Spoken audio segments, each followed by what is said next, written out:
ہم سنیوں کے ہاں یہ چیزوں کی ضرورت تھی، ہمیں لا یعنی چیزوں میں مصروف کر دیا گیا ہے۔ میں اب تو آپ کو پتہ ہی ہوگا، مجھے تو جلسوں والا آدمی بنا دیا گیا، جہاں دیکھو پروگرام جلسے۔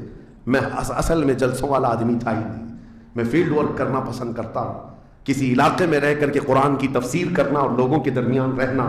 لیکن مسلسل سفر کا ایک تجربہ میں آپ کو بتا رہا ہوں، ہوں گے یہاں پر بھی بہار بنگال والے سب ہوں گے، بہار والے، بنگال والے، جھارکھنڈ والے اتنے جلسے کرتے ہیں، 365 دن بھی اگر ان کو تاریخ دی جائے تو بھی کم ہے۔ ایک اینالائز کرنے والے بہار کے رپورٹر ہیں، انہوں نے رپورٹ لا کر کے ہمارے سامنے بتائی کہ حضرت 2022 میں اسٹیٹ آف بہار میں 4000 جلسے ہوئے، 4000 جلسے۔ میں ان کا مخالف نہیں ہوں، لیکن ایک فکر آپ کو بتا رہا ہوں، 4000 جلسے، جن میں سے ہر جلسے کا کم سے کم خرچہ 5 لاکھ روپے، اس سے کم خرچہ کرتے نہیں، 6 مہینے چندہ کرتے ہیں، اس کے بعد بڑا جلسہ کرتے ہیں۔ کیلکولیشن کر کے دیکھا گیا تو سال میں 2000 کروڑ روپے خرچے ہوئے، 2000 کروڑ روپے۔ میرے عزیزوں، ٹھیک ہے یہ سب اپنی جگہ پر، لیکن پورے اسٹیٹ پر گھوم کر کے دیکھیں تو مسلمانوں کے نام کی ایک یونیورسٹی بھی نہیں ہے، کوئی ایک بڑا ادارہ نہیں قائم کر سکے۔ 2000 کروڑ کی بھاری رقم سال بھر خرچ کرنے والا غریب اسٹیٹ جس کو لوگ سمجھتے ہیں۔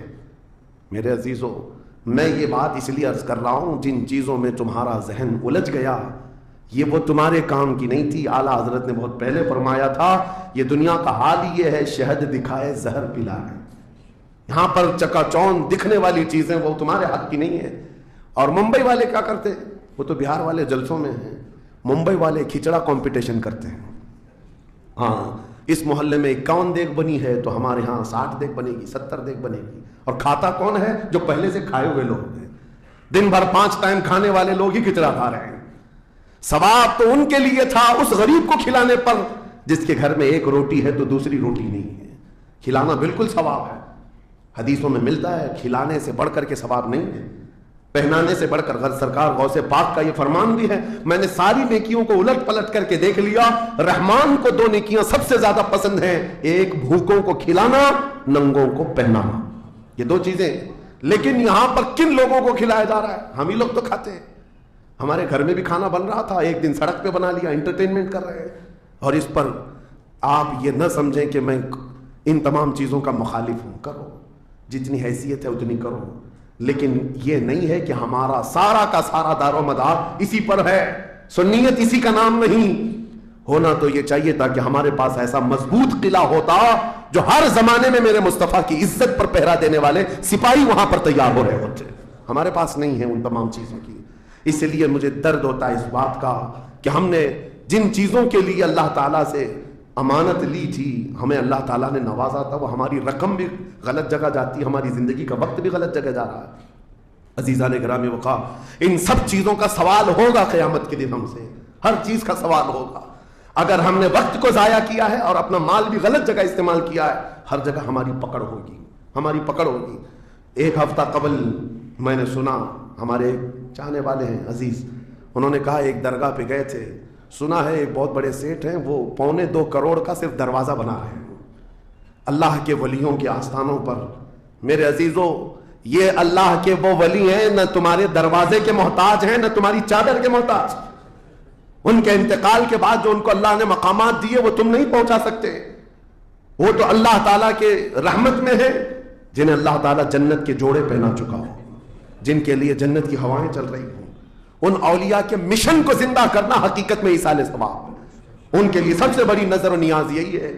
ماررہ مطہرہ میں حاضر تھا، بڑی خوشی ہوئی، صاحب سجادہ نے بڑھ کر کے یہ اعلان کیا تھا، آنے والے زائرین جتنے سنی آتے ہیں، ہم ان سب سے کہتے ہیں کہ ہمارے اولیاء جتنے یہاں آرام کر رہے ہیں، ان اولیاء کو جو چادریں ڈالنی تھی وہ ہم ڈال چکے، تمہاری طرف سے اب کسی چادر کے لانے کی ضرورت نہیں، اور اگر لانا ہی چاہتے ہو ایک دوپٹہ لے جاؤ اور غریب بہن کے سر پر اڑا چھو۔ یہ پیغامات تھے خانقاہوں کے، حقیقت میں یہی امت کا کام ہے۔ عزیزان گرامی وقار، لا یعنی کاموں میں پڑھ کر کے ہمارا وقت جو برباد ہوا اس کی تلافی مشکل ہے، بہت مشکل ہے۔ اس لیے میں صرف یہ میسج دینا چاہوں گا کہ زندگی کے اس پوائنٹ پر آج ہم آ چکے ہیں جہاں آندھیاں، طوفان، ہر طرح سے ایک بہت بڑی آزمائش میں ہم گرفتار ہیں. کن کن چیزوں کا علاج کیا جائے سمجھ میں نہیں آتا. کبھی کبھار میں بیٹھ کر سوچتا ہوں گھر میں اگر گیس کا پائپ بھی لیک ہو گیا, آگ بھی لگی ہے, پانی کا پورا فوارہ بھی آ رہا ہو, کچرا بھی گرا ہو, تو آدمی سوچنے لگ جاتا ہے کس چیز کو روکوں, پانی کو روکوں, گیس کو روکوں, آگ کو روکوں, کچرا اٹھاؤں, کیا کروں سمجھ میں نہیں آتا. یہ حالات آج ہمارے ساتھ ایسی ہو گئے, ہم کن کن چیزوں کا مقابلہ کریں سمجھ میں نہیں آتا. اور پھر اس پر مزید جب ہم اپنی قوم کی طرف دیکھتے ہیں, یہ تو گیم چلاتے ہوئے مزے سے بیٹھے ہوئے ہیں, ایسا لگتا ہے انہیں کسی چیز کی فکر ہی نہیں. شاعر نے کہا تھا جگہ جگہ کے تھک چکے ہیں تمہیں یہ ہنگامے, نشاط لذت خواب گرام بدل ڈالو, اٹھو وہ کرنا حشر نہ ہوگا پھر کبھی, دوڑو کہ زمانہ چال اپنی چل گیا. میرے عزیزوں بس وقت کا احساس تمہارے اندر آ جائے, ضائع نہ کرو. میرے آقا صلی اللہ تعالیٰ علیہ وسلم کی ایک بات میں تمہیں بتا دیتا ہوں.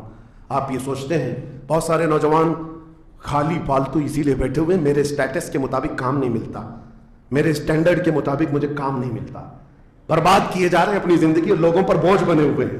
میں ان کے بارے میں بتاتا ہوں. سید الانبیاء رسول مختار صلی اللہ تعالیٰ علیہ وسلم اگر وہ چاہیں تو روزانہ ان کے گھر جنت کا دسترخوان اترے, اگر وہ چاہیں تو سونے اور چاندی کے محلات میں زندگی گزاریں. لیکن جانتے ہو نبی کریم صلی اللہ علیہ وسلم ایک دن سیدہ فاطمہ الزہرا کے گھر آئے, دیکھا حسنین کریمین تاک میں دبکے ہوئے بیٹھے, پیٹ پیٹ سے لگا ہوا ہے, آنکھیں اندر ہیں. حضرت فاطمہ بھی بیٹھی ہوئی, آواز کسی کی نہیں.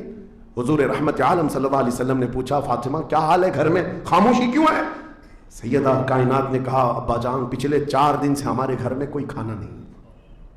حضور پاک صلی اللہ تعالیٰ علیہ وسلم نے یہ نہیں فرمایا کہ ابھی بلاتا ہوں جبرائیل کو, ابھی دسترخوان لاؤ, ابھی میرے گھر کے کھانے کے انتظامات کرو. چاہتے تو حضور آرڈر دے دیتے, ساری نعمتیں آ جاتی. لیکن حضور نے کیا فرمایا سنو.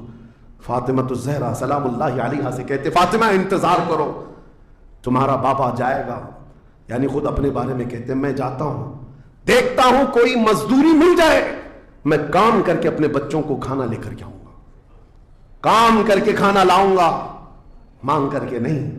حضور رحمت عالم صلی اللہ تعالیٰ علیہ وسلم جو سید الانبیاء ہیں, جن کے قدموں کا بوسہ جبرائیل امین لیتے ہوں, وہ چل کر کے مدینے کے باہر آئے. گرمی کی تپش الگ ہے, دھوپ ہے, باہر آئے. ایک باغیچہ تھا جس میں مالی کام کر رہا تھا, باغبان. حضور رحمت عالم صلی اللہ علیہ وسلم اس کے پاس جا کر پوچھتے ہیں تیرے باغیچے میں کوئی کام کرنے کے لیے ہے, کام مل سکتا ہے؟ اس نے کہا ہاں کام مل سکتا ہے, آؤ میرے باغیچے میں کنواں ہے, ڈول ڈالو, پانی اٹھاؤ, ایک درخت کو پانی ڈال دینا, بدلے میں 2 کھجوریں دوں گا, اجرت صرف 2 کھجوریں. رسول رحمت صلی اللہ تعالیٰ علیہ وسلم فرماتے مجھے منظور ہے. گئے اور جا کر اپنے ہاتھ سے رسی لے کر ڈول کنویں میں ڈالا, پانی کھینچتے تھے, جب ڈول بھر کر آتا اپنے کندھے پر اٹھاتے اور درخت پر لے جا کر پانی ڈال کر آتے. ایک درخت پر ایک مٹکا, ایک ڈول پانی ڈالا تو مالک نے 2 کھجوریں دی, باغیچے کے مالی نے 2 کھجوریں دی. دوسرا ڈول اٹھایا پھر کھجوریں ملی, تیسرا ڈول اٹھایا 6 کھجوریں لی. چوتھا ڈول حضور نے ڈالا تھا کہ رسی ٹوٹ گئی, ڈول کنویں میں گر گیا. باغیچے کا مالک یہ دیکھتا ہے, وہ پہچانتا نہیں تھا, غصے میں آتے ہی سیدھے حضور پر ہاتھ اٹھا دیا, کہا کہ تمہیں کام نہیں آتا, میری رسی توڑ دیا. رسول کریم صلی اللہ تعالیٰ علیہ وسلم نے پلٹ کر کچھ نہیں کہا. وہ رحمت عالم صلی اللہ تعالیٰ علیہ وسلم تھے. وہ 6 کھجوریں لے کر کے واپس مدینے آئے, کہا فاطمہ کہاں ہیں بچے, کہاں ہیں؟ یہی 6 کھجوریں حضور نے لا کر اپنے منہ سے چبا کر ان بچوں کے منہ میں ڈالا اور کہا آج تک روئے زمین پر کوئی نبی ایسا نہیں آیا, 1,24,000 کم و بیش نبیوں میں ہر نبی نے اپنے ہاتھوں کی کمائی کھائی ہے, اپنے عمل کی کمائی کھائی ہے. رحمت عالم صلی اللہ تعالیٰ علیہ وسلم نے جب وہ مالک کل ہے, بلکہ جنت کی چابیوں کے مالک, ساری زمینوں کے خزانوں کے مالک, کل جہاں ملک اور جو کی روٹی غذا, اس شکم کی قناعت پہ لاکھوں سلام, وہ لمبے لمبے ہاتھوں سے بھیک دینے والے آقا, سب کچھ ہونے کے باوجود اگر کسی ایک باغیچے میں ڈول اٹھا کر پانی بھرتے ہوں تو اسی لیے نہیں کہ ان کے ہاں کوئی مجبوری تھی, بلکہ امت کو یہ درس دینا تھا, اے امت کے غیور نوجوانوں, تم کبھی خالی نہ بیٹھنا, مجھے دیکھنا اور عمل کرتے رہنا, اور اللہ تعالیٰ تمہیں دروازے رزق کے ضرور کھولے. خالی بیٹھے ہوئے وقت برباد کرنے والے لوگوں کو میں اکثر یہ بات سناتا ہوں، اے میرے عزیزوں، مسلمان محلوں میں جہاں سے بھی گزرو حال یہی ہے، رات کو 4 بجے تک ان کے ہاں روشنیاں کس بات کے لیے؟ میاں کیا فکر ہو رہی ہے؟ کس بات کی یہاں میٹنگ چل رہی ہے؟ چرچے کس بات کے؟ امت کی تباہی کے چرچے کس بات کے؟ گپیں لگ رہی ہوتی ہیں، کچھ نہیں۔ ان دوسری قوموں کو دیکھو جو فجر سے پہلے اٹھ کر کاموں پر بھاگ جاتی ہیں، سورج ڈوبنے سے پہلے وہ گھروں پر آ جاتے ہیں۔ آج تمہارے اخلاق و کردار کسی اور نے لے لی، اڈاپٹ کر لیے، اور تم کو لوگوں کو ایسا چھوڑ دیا گیا بے قائد کے، بے قیادت کے۔ بہرحال میرے عزیزوں، بدلنا چاہیں تو آج بھی ہم بدل سکتے ہیں، صرف ایک نقطہ ہے بدلنے کے لیے، ایک نقطہ ہے۔ میری باتیں چھوڑ دو، مقررین کو سنتے ہو سکتا ہے لوگ یہ کہتے ہیں مولانا لوگ ایسا بولتے ہیں ویسا بولتے ہیں، تمہاری فکریں سب اپنی جگہ پر۔ میرے عزیزوں، میں تو بہت نکما آدمی ہوں، میں تو ایک چھوٹا طالب علم بھی نہیں ہوں، جہالت میرے اندر بھی ہے، لیکن میں آپ کو یہ کہنا چاہتا ہوں، اگر دل کے اندر ہلچل مچ سکتی ہے، انقلاب لانے کی فکر آ سکتی ہے، تو ادھر ادھر کی باتیں چھوڑو، آمنہ کے لال کی طرف دیکھو، حضور اکرم صلی اللہ تعالیٰ علیہ وسلم کی طرف تمہارا دل متوجہ ہو گیا تو میں کہتا ہوں تمہاری دھڑکنیں تیز ہو جائیں گی، تم بدل لو گے اپنی زندگی کو، اور اس کے بعد ایک دن آئے گا پھر تم یہ پکار کر کہو گے جو بریلی والے نے کہا تھا، یا رسول اللہ دہن میں زبان تمہارے لیے، بدن میں ہے جان تمہارے لیے، ہم آئے یہاں تمہارے لیے، اٹھے بھی وہاں حضور کے لیے جینے کا سلیقہ مل جائے گا۔ لیکن شرط صرف اتنی ہے، آج سے ایک وظیفہ دے کر کے جا رہا ہوں، جمعہ کو، پہلے بھی میں نے ایک بار کہا تھا، جب بھی جمعہ آئے گھر پر اب جاتے ہیں، گھروں میں اچھا کھانا بنتا ہے، میرے عزیزوں اپنے بچوں کو لے لو، بیٹھ جاؤ دسترخوان پر، لیکن گھر میں یہ قانون لگا دینا، بیوی بھی بیٹھے، ماں بھی بیٹھے، بہن بھی بیٹھے، بچے بھی بیٹھے، جس کے گھر میں جتنے لوگ ہو دسترخوان پر بیٹھے، اس وقت تک ہم لقمہ نہیں اٹھائیں گے جب تک 100 مرتبہ میرے مصطفیٰ پر درود نہ پڑھ لیں۔ حضور صلی اللہ تعالیٰ علیہ وسلم کو یاد کرنے کا ماحول گھروں میں آ جائے، پھر دیکھنا زندگی کی بہاریں تم اپنی زندگی میں دیکھ لو گے، ہر گلی میں انشاءاللہ العزیز یہ ماحول بن جائے، پھر کوئی باہر سے آیا ہوا اجنبی تمہارے محلوں میں آ کر کہے گا یہ ممبئی کا محلہ نہیں، مدینے کی گلی نظر آتی ہے، یہاں سے خوشبو مصطفیٰ نظر آتی ہے۔ ہماری عورتوں کے اندر، ہماری بچیوں کے اندر پردے کی پابندیاں ہماری تقریروں سے نہیں، حضور کی محبت سے آ سکتی ہے۔ نوجوانوں کے اندر نشہ سے نفرت تقریروں سے کم، لیکن میرے مصطفیٰ کی محبت سے آ سکتی ہے، کیونکہ حدیثوں میں ہم نے پڑھا ہے وہ مدینے کے لوگ جو 50 سال پرانی شراب پیتے تھے، ایک فرمان مصطفیٰ کیا آیا، انہوں نے اپنے پرانے مٹکے تک توڑ ڈالے، لبوں تک لگی ہوئی شراب کو پٹک دیا کہ اب نہیں، اس لیے کہ مخبر صادق نے فرما دیا ہے، رحمت عالم نے فرما دیا ہے، یہ محبت کا تقاضا تمہیں ہر برائی سے دور لے آئے گا۔ اسی کو اقبال نے کہا تھا کہ محمد سے وفا تو نے تو ہم تیرے ہیں، یہ جہاں چیز ہے کیا لوح و قلم تیرے، ہر چیز کا علاج اس میں مضمر ہے، ہر چیز کا علاج اس میں پوشیدہ ہے۔ سچ کہا کرتے تھے بچپن میں جو شاعر ہم سنتے آتے تھے، ہر درد کی دوا ہے صلی علی محمد، تعویذ ہر بلا ہے صلی علی محمد، حضور کا نام پاک ہر درد کے لیے دوا بھی ہے، شفا بھی ہے، اور بیماریوں سے چھٹکارے کے لیے کنسنٹریشن، ایک جگہ توجہ مرکوز کر لو۔ آج سے اپنے دل میں یہ احساس پیدا کرو میں اس کا اس کا نہیں ہوں، لوگوں نے مجھے بنا رکھا ہے، یہ اس کا فین ہے، اس کا فین ہے، نہیں۔ بیدم وارسی کو پڑھو، کیا کہتے تھے اللہ والے، میرے عزیزوں، کہتے ہیں بارگاہ مصطفیٰ میں یوں عرض کرتے ہیں، سگے طیبہ سب کہہ کے پکارے بیدم، یہی رکھیو میری پہچان مدینے والے۔ یہ دعا کرتے تھے بیدم وارسی کہ اے اللہ کے نبی، اے مدینے کے تاجدار، ساری دنیا مجھے میرے باپ کے نام سے نہیں، مدینے کا کتا کہہ کر کے پہچانا کرے۔ اپنی پہچان یہ بنا لیا کہ دنیا مجھے دیکھے تو آپ کے نام سے جوڑ کر کے دیکھے، یہ ان کا غلام ہے، یہ ان کا غلام ہے۔ اس بات پر تمہیں بھی فخر ہونا چاہیے، زندگی ایسی گزارو کہ دنیا تمہیں کسی اور کا نہیں، تاجدار مدینہ کا غلام کہنے لگ جائے۔ لیکن لوگوں کو آج تکلیف ہوتی ہے، تم تو اپنا سب کچھ بدلنے لگ گئے، داڑھی بھی نکال دو، ٹوپی بھی نکال دو، سیکولر بن کر کے گھومو تاکہ کوئی پہچان نہ پائے، تم خود پہچان نکالنا چاہتے ہو۔ میرے عزیزو، فخر کے ساتھ میں کہتا ہوں، آج ظالموں کو چوٹی رکھنے میں شرم نہیں آتی تو تمہیں حضور کی داڑھی رکھنے میں کیا شرم آئے گی؟ فخر سے کہو دنیا میں میری داڑھی، میری ٹوپی یہ میرا عمل نہیں ہے۔ دنیا اگر ننگا گھومنے پر فخر کرتی ہے تو میں آمنہ کے لال کے اخلاق پر فخر کرتا ہوں۔ فخر ہونا چاہیے کہ نہیں ہونا چاہیے؟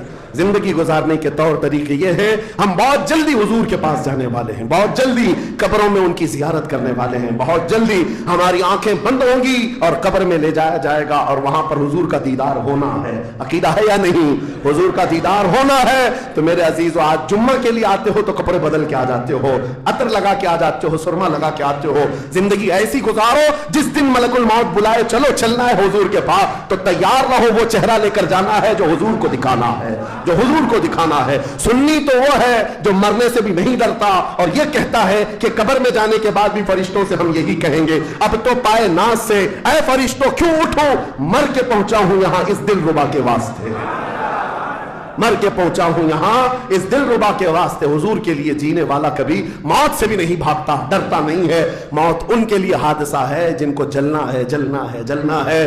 ہمارے لیے حادثہ نہیں ہے۔ ہمارا عقیدہ یہ ہے، ہم ادھر آنکھیں بند کریں گے، ادھر زیارت مصطفیٰ صلی اللہ حضور اکرم صلی اللہ علیہ وسلم کی رحمت میں جائیں گے۔ موت سے ڈرو مت، بھاگو مت۔ میرے عزیزوں، کسی انجان جگہ جا رہے ہو تو ڈرنا چاہیے۔ ہمارا ماننا یہ ہے جس دن ہم جائیں گے حضور بھی ہوں گے، صحابہ بھی ہوں گے، غوث و خواجہ بھی ہوں گے۔ انشاءاللہ العزیز زندگی ایسی گزارو کہ ان اکابرین کی جماعت میں ہم جائیں گے اور میرے آقا صلی اللہ تعالیٰ علیہ وسلم ہمیں قبول کر لیں گے۔ حضور تاج الشریعہ رحمۃ اللہ تعالیٰ علیہ اپنے جانے سے پہلے یہ فرما کر کے گئے اپنے ایک نعتیہ دیوان میں، یا رسول اللہ میں مروں تو میرے آقا یہ ملائکہ سے کہنا اسے کوئی مت جگانا، ابھی آنکھ لگ گئی ہے، ابھی آنکھ لگ گئی ہے۔ اللہ کریم ہمیں وہ زندگی عطا فرمائے جو دنیا کی تھکن سے چور ہو کر جب آخرت کے سفر پر جائے تو میرے آقا کی رحمت والی جھولی ہمیں سامنے نظر آئے، میرے آقا کا حسین چہرہ پاک ہمارے قبروں میں نظر آئے۔ اللہ کریم ہم سب کو زندگی ضائع کرنے سے محفوظ فرما دے، ہمیں کام والا بنائے، نفع والا بنائے، ہر طرح سے مولا امت مصطفیٰ کا حق ادا کرنے والا نوجوان بنائے، اور قیامت کے دن مولا کریم ہمارا حشر مصطفیٰ کریم کے صحابہ کے ساتھ فرمائے، ان کے جھنڈے تلے ہم سب کو مولا تعالیٰ ایک ساتھ جمع فرمائے۔ دعا یہ کرتے ہیں صبا وہ چلے کہ باغ پھلے، وہ دن وہ پھول کھلے کہ دن ہو بھلے، لوا کے تلے، لوا کے تلے ثنا میں کھلے رضا کی زبان تمہارے لیے، لوا کے تلے ثنا میں کھلے ہم سب کی زبان یا رسول اللہ تمہارے لیے۔ وآخر دعوانا الحمدللہ۔ وعلیکم السلام۔ تو ناظرین، آج کی بیان تو واقعی میں بہت زیادہ ہی انفارمیٹو تھا، بہت کچھ جاننے کو ملا، جو معلوم نہیں تھا وہ بھی جاننے کو ملا۔ اور جیسے کہ مفتی جی نے بتایا کہ صحیح بات ہے، بہت سے نوجوان ہیں، ہم ہیں، آپ ہیں، بہت سے لوگ ہیں جو ٹائم کو ویسے ہی ضائع کرتے ہیں گیم کھیلنے میں، سوشل میڈیا پہ ادھر ادھر، صرف ٹائم کی بربادی کرتے ہیں اور کچھ نہیں۔ اگر اسی ٹائم میں ہم اللہ کا کلام پڑھ لیں، ذکر کر لیں، تو وہ ٹائم ہمارا ضائع میں نہیں لکھا جائے گا۔ دعا کرتے ہیں کہ اللہ پاک ہمیں سمجھنے بوجھنے کی توفیق عطا فرمائے، اور جو مفتی جی نے فرمایا کہ بے شک حضور مصطفیٰ صلی اللہ علیہ وسلم اپنی قبر میں زندہ ہیں، اور ہر ہفتے فرشتے ان کے پاس ہمارے اعمال بتاتے ہیں کہ آج آپ کی امتی نے بھلا کام کیا، یہاں ٹائم برباد کیا، فلموں کے گانے ادھر ادھر ٹائم ضائع کیا، آپ کے قول آپ کی سنت تو یاد ہی نہیں انہیں۔ تو واقعی میں مجھے بہت اندر سے فیل ہوا، احساس ہوا کہ سچ میں ہم اپنے ہر ایک دن کو کیسے ضائع کر رہے ہیں۔ اور حضور مصطفیٰ صلی اللہ علیہ وسلم جنہوں نے راتوں بھر رات بھر کھڑے ہو کر اللہ سے ہمارے لیے بخشش کی دعا مانگی، اور ان کی ہی امتی جو ہم ہیں وہ اس طریقے سے ٹائم کو ضائع کر رہے ہیں، انہیں یاد نہیں کرتے، ان پر درود نہیں بھیجتے۔ صحیح بات ہے، انہیں کتنا دکھ ہوتا ہوگا۔ اور دعا ہے کہ اللہ سبحانہ و تعالیٰ، اللہ پاک ہم سب کو صحیح راستے پر چلنے کی توفیق عطا فرمائے، ہم سے جتنے بھی اب تک بھول چوک ہو چکے ہیں جانے انجانے میں انہیں معاف فرمائے۔ اور آج سے عقیدہ کرتے ہیں کہ ہم اپنے ٹائم کو بالکل بھی ضائع نہیں کریں گے، برباد نہیں کریں گے، اور جتنا ہو سکے اتنا مصطفیٰ صلی اللہ علیہ وآلہ وسلم پر درود بھیجیں گے۔ تو ناظرین، اگر ویڈیو اچھی لگی ہے تو ویڈیو کو لائک اور شیئر کر دیجیے گا، اور میرے چینل پہ آپ نیو ہو اور ایسے ہی ویڈیو آپ چاہتے ہو تو میرے چینل کو بھی سبسکرائب کر لیجیے گا۔ پھر ملتے ہیں ایسے ہی ویڈیو کے ساتھ، تب تک کے لیے اللہ حافظ۔